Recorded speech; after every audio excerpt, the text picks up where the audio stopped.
혜인의 한국어 팟캐스트.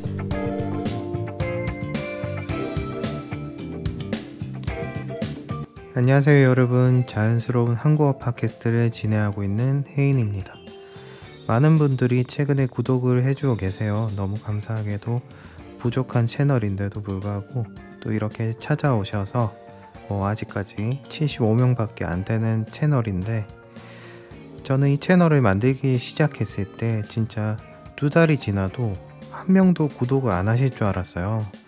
근데 또 소수의 분들이 이렇게 오셔가지고 저의 목소리를 들어주신다니 너무너무 감사드립니다. 제 채널의 가장 큰 목적은 자연스러운 한국어 대화예요. 아무래도 저희가 한국인 친구를 당장 만들기가 어렵고 한국어로 대화를 하고 싶은데, 실제로 쓰는 한국어들을 조금이나마 팟캐스트로 들어볼 수 있다면 아마 여러분들의 한국어 향상에 많은 도움이 되지 않을까 해서 이 채널을 만들었습니다. 그런 목적을 가지신 분들이 많이 들어주셨으면 좋겠고요. 물론 가볍게 들어주신다면 더욱더 좋을 것 같습니다. 네, 오늘은 서론이 길었는데요. 오늘은요, AI가 세상을 지배할까에 대해서 한번 팟캐스트를 진행해 볼까 합니다. 요즘은 챗 GPT가 정말 대세잖아요. 이제는 본인이 궁금한 것이 있다면 무엇이든 이 챗 GPT가 찾아주니까 굳이 우리가 따로 공부를 하지 않아도, 책을 읽고 지식을 따로 쌓지 않아도 AI로 검색만 하면 해결이 되는 그러한 세상이 왔습니다. 그렇지만 이러한 AI 발달로 인해 미래에는 실제로 인공지능이 우리 사람을 공격할 수 있다는 생각을 해봤어요. 이거 저만 그렇게 생각을 해본 걸까요? 제가 너무 영화를 많이 본 걸까요? 여러분, 오늘의 팟캐스트 주제가 흥미로우신 분들은 오늘도 끝까지 채널 고정해주세요.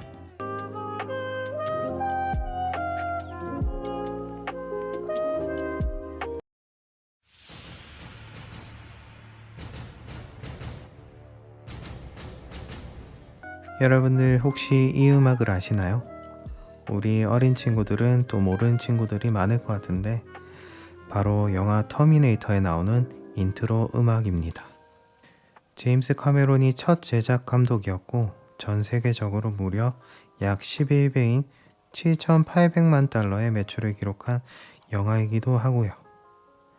이 영화는 미국에서 아주 큰 흥행 성적을 거둘 정도로 정말 폭발적인 사랑을 받은 영화예요. 내용을 짧게 말한다면 이 영화에 스카이넷이라는 대사가 엄청 나옵니다. 이 스카이넷이 뭐냐 하면 이 무시무시한 터미네이터를 통해 인류를 멸망시키려는 인공지능 슈퍼컴퓨터를 말합니다. 생각만 해도 좀 무섭지 않나요? 저희가 80년대, 90년대 초반에는 이러한 인공지능 시스템이 실제로 우리 도시와 인간을 지배하는 것을 오직 영화에서만 볼 수 있었지만, 지금 2025년 현재 이 딥페이크라는 심각한 사태가 벌어지면서 고작 80년대 영화의 비현실적인 스토리가 현실에서도 실제로 비슷하게 일어나는 게 아니냐는 우려의 목소리가 커지고 있습니다. 여러분들은 어떠신가요? AI와 챗 GPT, 그리고 최근에 중국에서 화제가 되고 있는 이 딥시크까지 아주 미래 산업에 있어서 큰 주목을 받고 있기도 합니다. 세월이 지날수록, 시간이 지날수록 우리의 삶은 더욱더 간편해지고 편리해지고 있어요. 이전보다 삶의 질은 높아졌지만 이로 인해 생기는 리스크 또한 존재합니다. 이러한 문제들 또한 우리가 분명히 감내해야 될 일이 있겠죠. 여러가지 범죄나 사기 등의 이 AI를 활용하는 사건들이 실제로 일어나고 있습니다.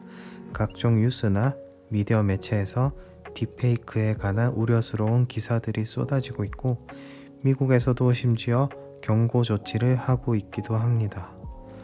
여러분들은 어떻게 생각하시나요? 저는 일단 너무 편하게 잘 쓰고 있거든요. 특히 한국어 수업 자료나 이 저의 채널 혜인 팟캐스트의 내용도 이 챗 GPT에서 조금 참고하기도 합니다. 물론 거의 90% 정도가 저의 스토리로 이루어져 있어서 웬만하면 저의 이야기를 주제로 담으려고 해요. 어찌됐든 정말 편하게 이 인공지능 시스템을 잘 쓰고 있어요. 특별히 저희가 과제할 때 요즘에는 레포트도 다 이걸로 해결하잖아요. 우리 학생들 그쵸? 혹시 찔리시는 분 계신가요? 제가 챗 GPT에게 한번 물어봤어요. 우리 미래에는 인공지능이 우리 사람을 지배할까에 대해서. 그래서 그 답변이 굉장히 흥미로웠습니다.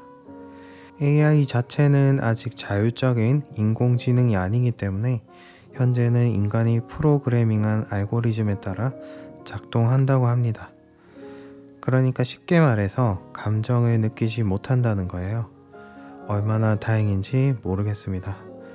물론 어떠한 굉장히 악한 세력이 이 AI를 악용해 강한 권력을 부린다면 또 위험할 수도 있겠지만 아직까지는 우리에게 많은 지식과 실생활에 도움이 되는 정도의 수준이라서 안심해도 된다라는 의견이 많았어요. 그렇지만 도움이 또 되는 반면에 우리 IT 개발자분들은 조금은 불안할 것 같아요. 요즘에는 또 자동화가 유행이잖아요. 그래서 사람을 자꾸 감축을 시켜요. 인력을 보충해야 되는데 점점 일자리는 줄어가고 있습니다. 또 AI나 우리 자동화 기계들이 대신 일을 해주잖아요. 멀쩡하게 잘 다니는 회사에서 퇴직을 해야 되는 일도 실제로 일어나고 있어요. 지금은 2025년이잖아요. 우리가 당장 한 20년만 지난다고 칩시다. 세상이 어떻게 변할까요? 지금과 비슷한 모습일까요? 아니면 조금 더 발전된 모습일까요? 저는 예전에 그 영화에서 막 하늘에서 차가 날아다니고 실제로 막 택시 기사님들이 하늘에서 막 진짜 운전을 하는 그런 영화를 본 적이 있거든요. 정말 그 장면이 신기했는데 지금 제가 영화 제목이 생각이 안 나요.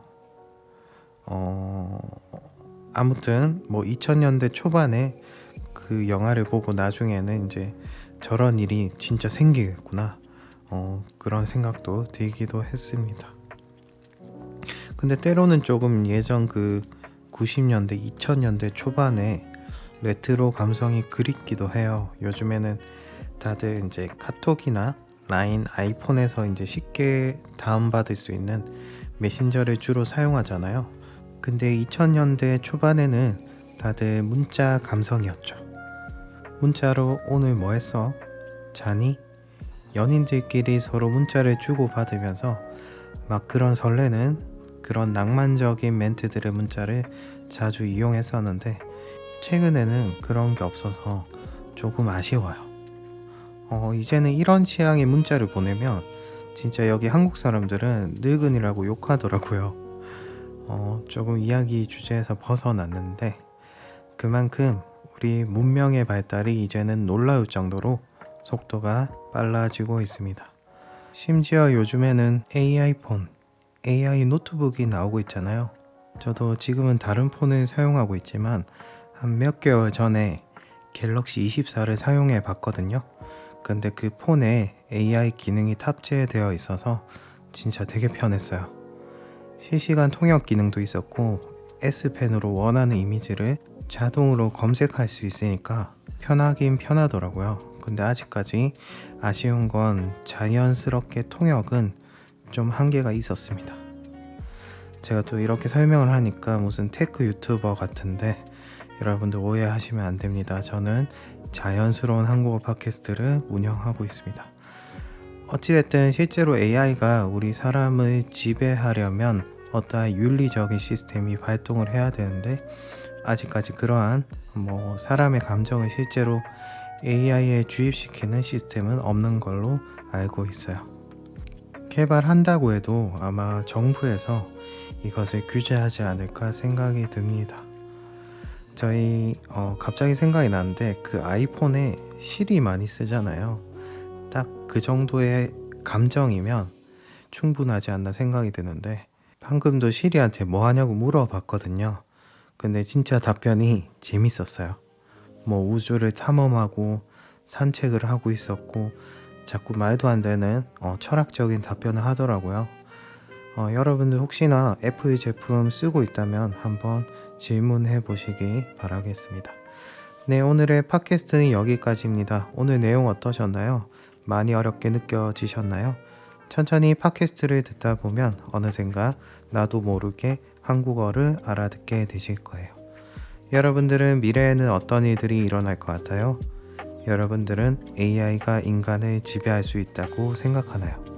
네, 다음 시간에는 더욱더 흥미로운 주제로 들고 오겠습니다. 이상 혜인이었습니다.